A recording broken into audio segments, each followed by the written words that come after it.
Namaskar everyone.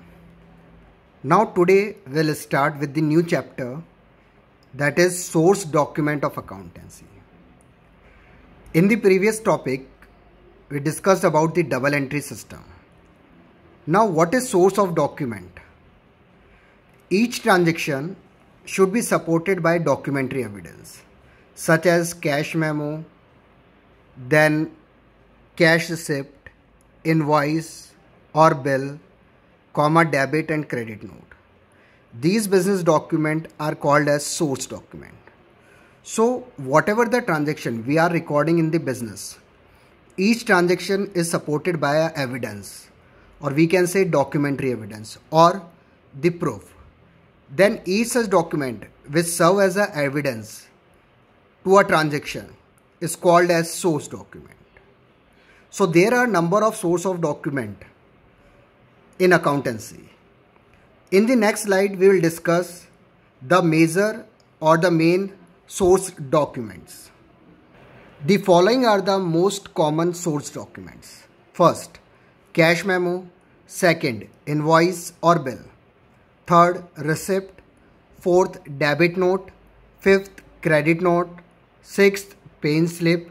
And seventh one is check. Now first one is cash memo. First of all, I want to tell you that cash memo is for cash transaction only. There is no credit transaction in cash memo, and it is clearly evident from the name itself. So what is cash memo? When the trader sells goods for cash, he gives the cash memo, and when he purchases goods for cash, he receives the cash memo. So that is depend upon the thing. If you are a supplier, then you have to prepare the bill, that is called cash memo, and it should be given by you. And when you purchase the goods, means if you are a customer, then you should receive the cash memo. And cash memo is related to purchase and sale of goods for cash. Second, invoice and bill. That is related to transaction on credit.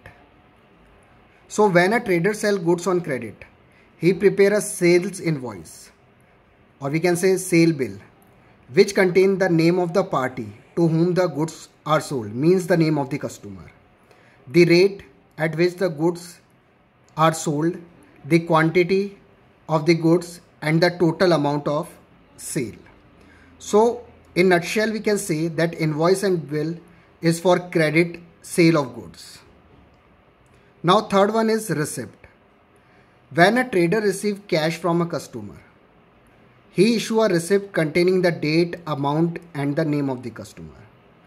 So at the time of receipt of amount from any customer, the supplier will issue a receipt that definitely contain the date on which the supplier received the payment, the amount as well as the name of the customer. So these are the first three source of document. Now fourth one is debit note. When we return goods to a supplier, we prepare a debit note or send to the supplier with the return goods. So this is considered as a what? That is called purchase return. So when we purchase the goods and we are not satisfied with the goods, then we will return that goods to the supplier, that is the seller of the goods. In this case, we have to prepare the debit note and it should be sent to the supplier with the return goods. So in nutshell we can say debit note is for purchase return. But in case of sales return, means when we receive goods back from the customer, in this case we have to prepare credit note. So when the goods are received back from the customer, a credit note is sent to him indicating that customer account has been credited in our books.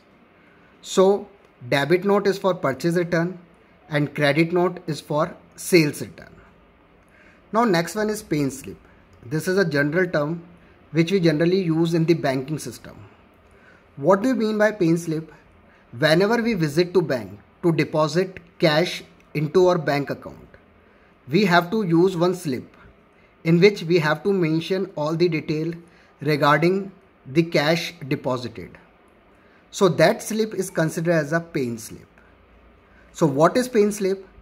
it is used to deposit the money in the bank, and this form is available from a bank because bank provides that slip, and then we will fill that slip and deposit the cash in our bank account. There are two parts of the slip. The main part is to be retained by the bank itself, and the counterfoil of that slip is returned by the bank to the depositor. And last one is check. What do you mean by check? It is basically an order in writing drawn upon a bank to pay the specified sum to the bearer and the person who's named in it.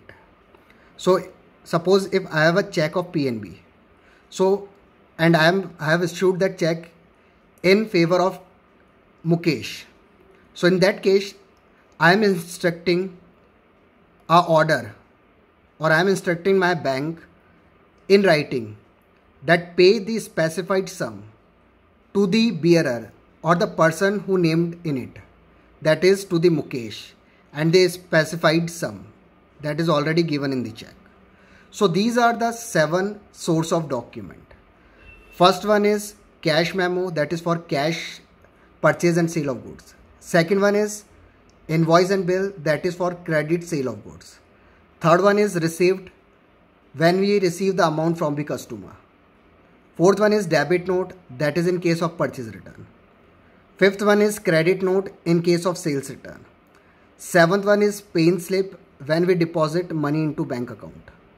And seventh one is check, basically a order upon the bank to pay the specified sum to the bearer of the check.